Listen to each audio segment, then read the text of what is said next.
rate yourself on a scale of 1 to 10? I'm a 10. A 10? Yeah. That's like flawless though. Yeah, I am flawless. Would you rate yourself on a scale of 1 to 10? I'm a 10. A 10? Yeah. That's like flawless though. Yeah, I am flawless. Would you rate yourself on a scale of 1 to 10? I'm a 10. A 10? Yeah. That's like flawless though. Yeah, I am flawless. Would you rate yourself on a scale of 1 to 10? I'm a 10. A 10? Yeah. That's like flawless though. Yeah, I am flawless. Would you rate yourself on a scale of 1 to 10? I'm a 10. A 10? Yeah. That's like flawless though. Yeah. Rate yourself on a scale of 1 to 10. I'm a 10. A 10? Yeah. That's like flawless though. Yeah, I am flawless. Sensational. Okay, so I turned 30 last November. Thank you. Come again. And I just want to share with you guys kind of like an epiphany that I had. I don't know why it took so long to have this epiphany, but I did, and I'm happy. So basically, I was just tired of feeling like I'm missing out on stuff. Like all my friends would go out. I would be with them, obviously, but you know, they'd invite me out. There'd be like a party every Wednesday, like, you know, every Friday, every Saturday. There's always something going on. Friends are DJing, and there's just so many events. Like, it's Los Angeles, so there's always something to do. So constantly, you know, being asked to go places, and of course I'm gonna go because it's probably fun. Who doesn't want to drink? And yeah, whatever. So I would go.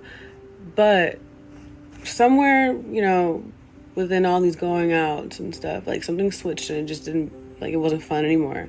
Like, I would find myself at these events just like waiting, like, you know, anticipating going home, like figuring out how I'm gonna make my exit, like, you know, just kind of like feeling even anxious, just like, why am I here? Like, I started asking myself, like, why am I out like every Wednesday and like Friday? Like, why am I holding a $20 drink right now? $20. Why am I?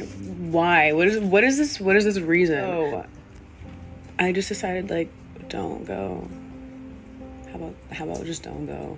You're not missing out on anything. You have these feelings every single time you go out. Like, why not just save yourself and maybe the people that you're rubbing off this negativity to? Like, save the night and just stay home, because it's honestly going to be so much better for you. You can think and, you know, just do something else, maybe something more productive, and you can socialize with these people outside of a bar setting. Like, there are other things you can do with your friends, and if you can't think of something, then I don't know if you guys are friends then.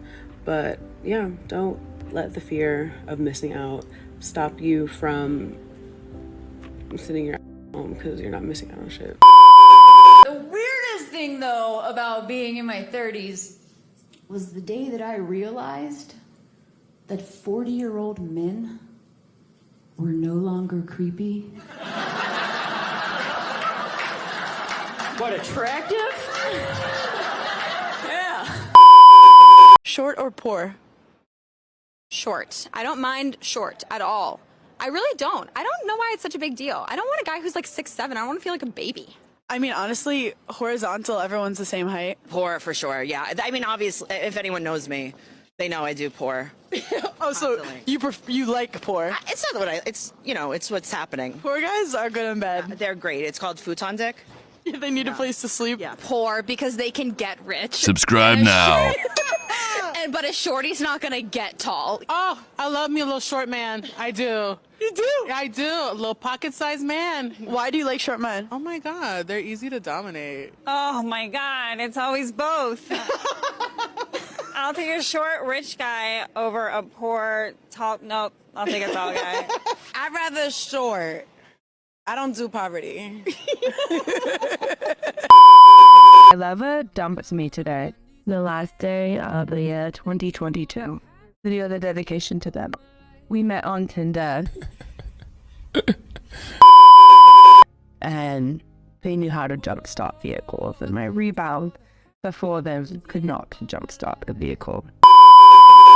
Sometimes we would go on dates, and I would want my lover to be jealous that maybe there were other people interested in me. So I had my puppies give hickeys on my neck, and my lover never pretended to notice them. Today I found out they noticed the entire time, and I deserved to be done. I'm always ready to take in the karma that is owed to me. So I am heartbroken. However, I'm thankful for my lover for giving me this happy year of karma. And now my comma is complete. Well, let's be nice. Let's be nice. We don't have to go there. I mean, you're not wrong.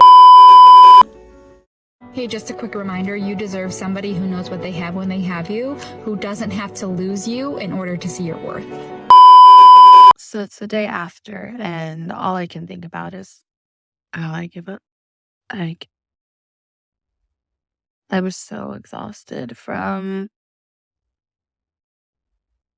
having conversations with people that are, I'm this way and I'm that way. And then that's not you at all. That's not you at all. And I don't know what it is. That's not you at all. While she wipes a ton of makeup off her face. But let's continue. I don't know. I'm just ugly in person. I don't know. Like, I tell you at a time, like, I'm not a tiny person. I'm not a tiny person. The roughest is the next day, like today. And you wait for that next day text. Like, is it going to happen? And you keep checking your phone and the hours just keep passing and nothing happened. Nothing happened. And I feel like that's more so for women because I feel like my POS ex found somebody real quick. And I blame that partially that the world is more populated by women than men. So there's just more variety for, men and women to settle in some cases. Women.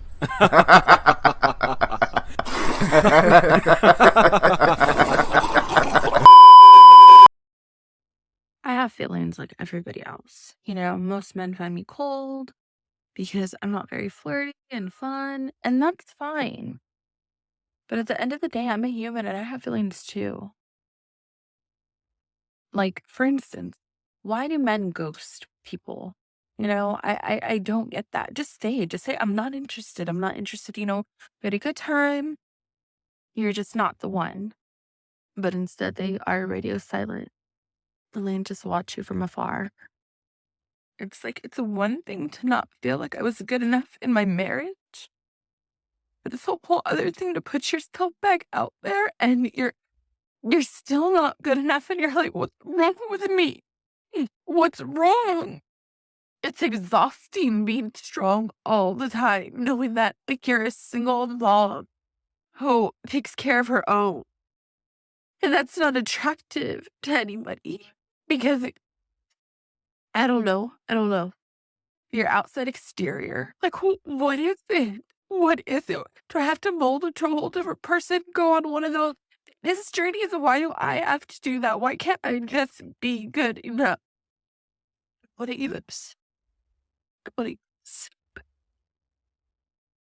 I hold on to hope that there's someone out there for me.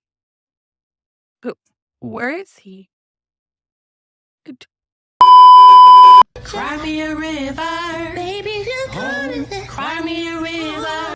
I know my worth. I know what I deserve, and I will never again in my life settle for anything less. If you say that my standards are too high, it's simply because you cannot meet them. That is all. Sensational. Here's my take on building a roster in the year 2022. This point of view is definitely more for someone in their healing era, maybe relatively new to being single, but I feel extremely strongly about it. First off, nobody cares. On building a roster, I absolutely love the term. It reminds me of when our parents were younger and they were dating around. Like, my mom was dating 6 guys when she met my dad. So having a roster as a woman, I think, is a way of kind of bringing back that concept as society and being like, yeah, a girl can talk to a few guys at the same time and not be SLUT shamed. But when you're building a roster in your healing era, that doesn't mean you're actually talking day to day with 7 different dudes. Your roster is not your pen pal. You're getting to know what you like and don't like at a young age, which is amazing. You don't need to talk to them every day. If they want to get to know me, they can take me to a sit down dinner date, and for that, that's good. You can go on a date with someone, yeah, they should text you thanks for a nice day, let's do it again. I think texting someone back and forth when you're really just trying to work with yourself, you're essentially giving them girlfriend privileges without being their girlfriend to like 7 different guys. No, that is not the roster we're building this year. Not for 2023. I told you guys I was passionate. When you're healing, a really big transition for people is those moments of silence. You're sitting in bed and it's a time where you would have typically texted your ex, for example, when you were in a relationship. And sometimes what happens is the first guy that you hook up with or whoever takes you on a date, you're constantly wanting them to fill that void with communication, and instead you're not working on yourself. So build a roster, see what you like and don't like, flirt with people, flirt with yourself, but don't be pen pals and don't give them girlfriend privileges. Sensational.